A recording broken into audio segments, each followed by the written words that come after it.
a man when he's not finally representing a conservative viewpoint on CNN. He's digging into all this data. Ryan Girdusky joins us now, the author of the National Populist Newsletter. Ryan, great to have you with us, sir.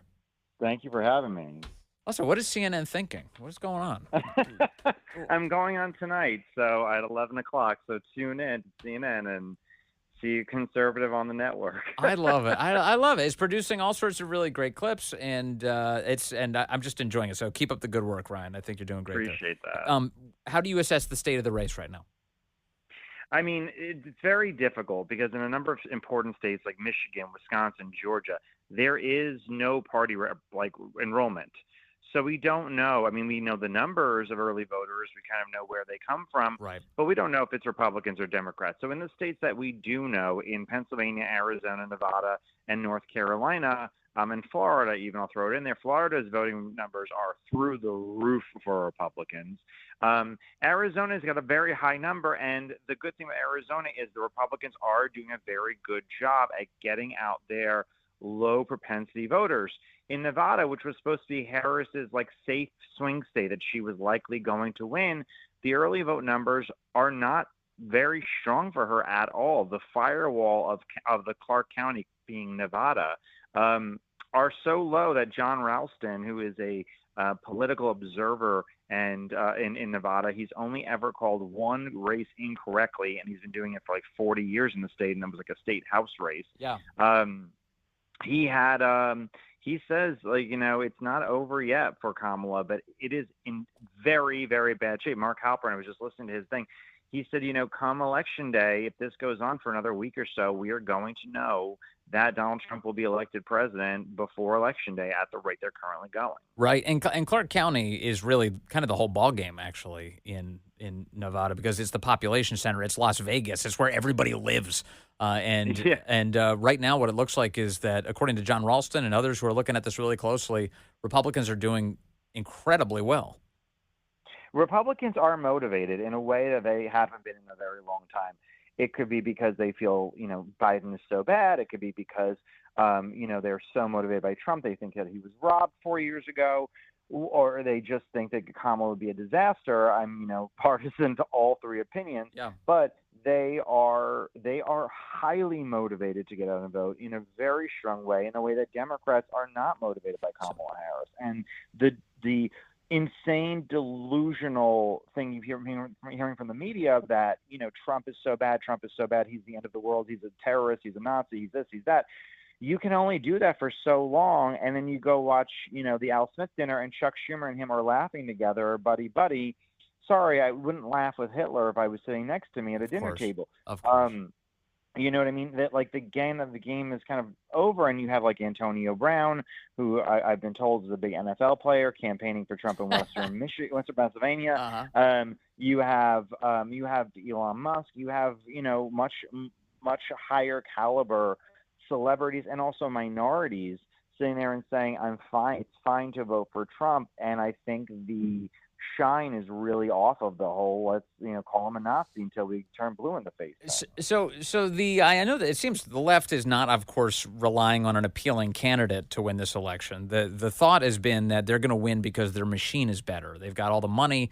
They've got to get out the vote machine. They're going to get their voters to the polls. And in fact, they've been making a mockery of the right's get out the vote effort, saying that it's put together with Scotch tape. It's not very effective.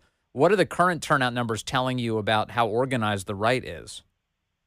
Well, I mean, in some states, the states that we obviously know, there is it's super strong. So I'll pull up, let's talk about Pennsylvania, because it is the titular swing county. If we don't have Pennsylvania, it becomes very, very difficult to kind of map out 270 votes. It's not impossible, but it's much, much harder. So in Pennsylvania, as of right now, Republicans have absentee ballot requests that came in. They have 561,000 absentee ballot requests. It's 30% of all ballot requests. Democrats have 57.7% of all ballot requests, which is 1,080,000. That seems like, whoa, it's a huge landslide for Democrats. But go back in time. Republicans have 273,000 more absentee ballot requests than they did in 2022.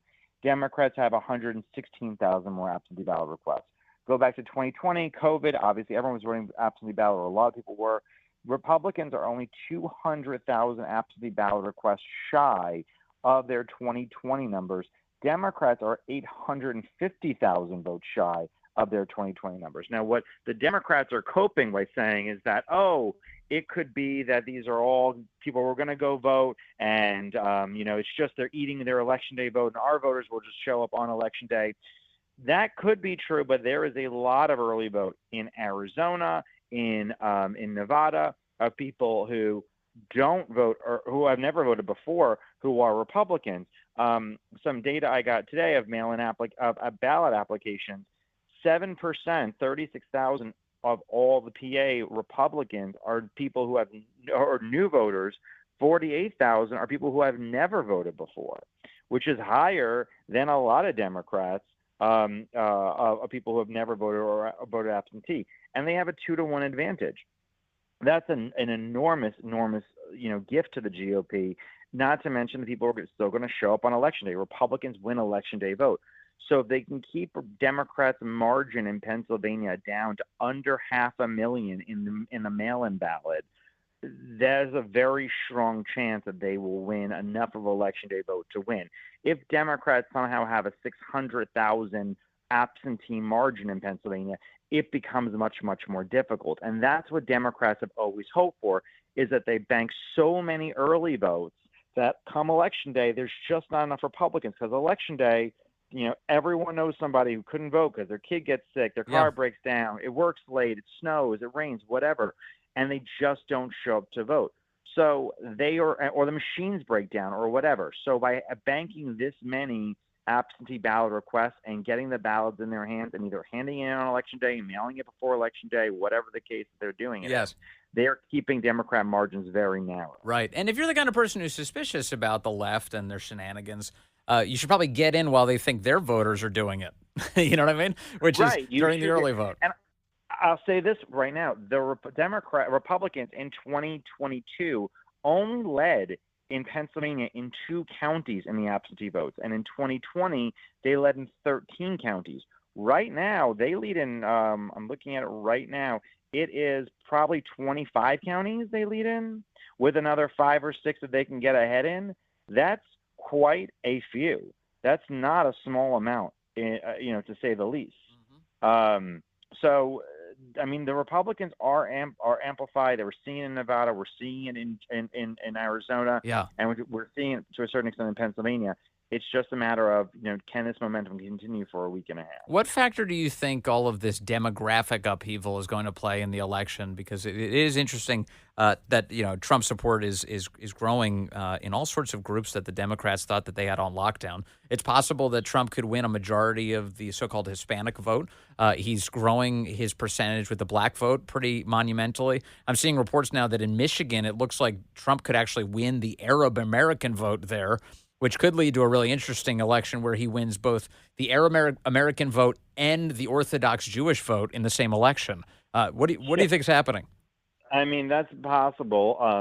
What I think is going to happen, I think probably a lot of people when they look at elections is they assume states are stagnant one election to the other. Like, oh, they lost by 10,000 votes in Georgia last time, so 10,000 is not that hard to make up. That is true, but states are not stagnant. Running in 2 different election cycles like stepping into a river twice. It's a different river. So in Georgia, right, I'm writing this from my Substack for the National Populist Newsletter. 263,000 people in Georgia have already voted that have never voted in the state before, right? 263,000, larger than the margin in the last few election cycles. 45% of those new voters are over the age of 50. I think that's something that people don't talk enough about, is the amount of people who have left blue states because of COVID, and this is their first presidential election. People who left California, moved to Arizona and Nevada, people who left New York and New Jersey to get to North Carolina and Georgia, or priced out of Florida because the whole world moved to Florida for 2 years, and they couldn't afford Florida anymore, so they moved up to Georgia.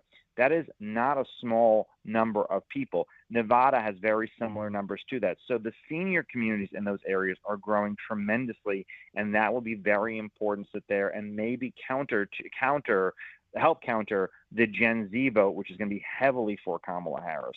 As far as Michigan goes, yes, the Muslim vote really does matter. They don't think. I was on the CNN panel a couple of days ago, and this reporter came on and she said she'd interviewed a bunch of Muslim business owners in Michigan, and not one was voting for Kamala. They were either voting for Jill Stein because they want to be super pro-Palestine, or they were voting for Trump, not because they think Trump is more pro-Palestine than pro-Israel, but they believe that he can stop the war. Somehow his election will stop the war. That he's a peace candidate.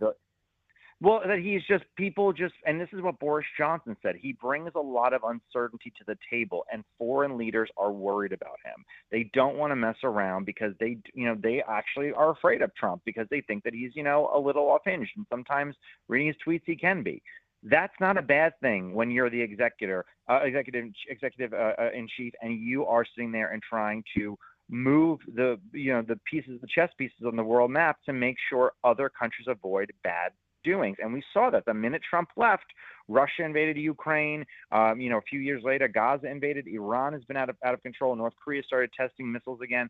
China is building their navy closer and closer towards Taiwan.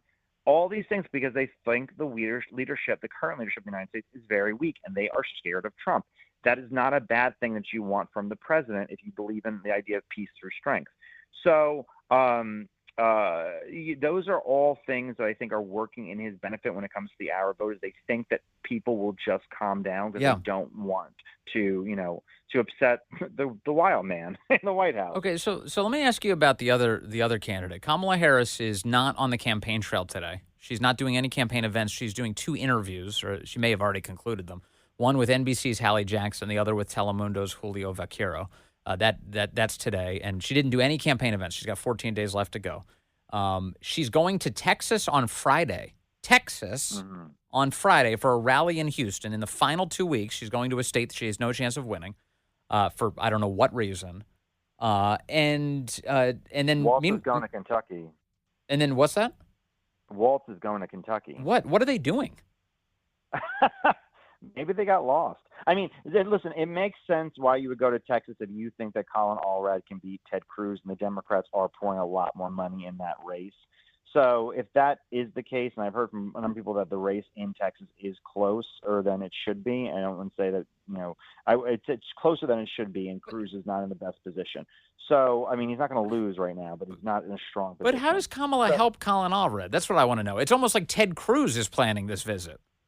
I don't know. I mean, I don't know. I think that maybe turning out black voters in Houston. Houston's got a ton of black voters who moved there after Hurricane Katrina.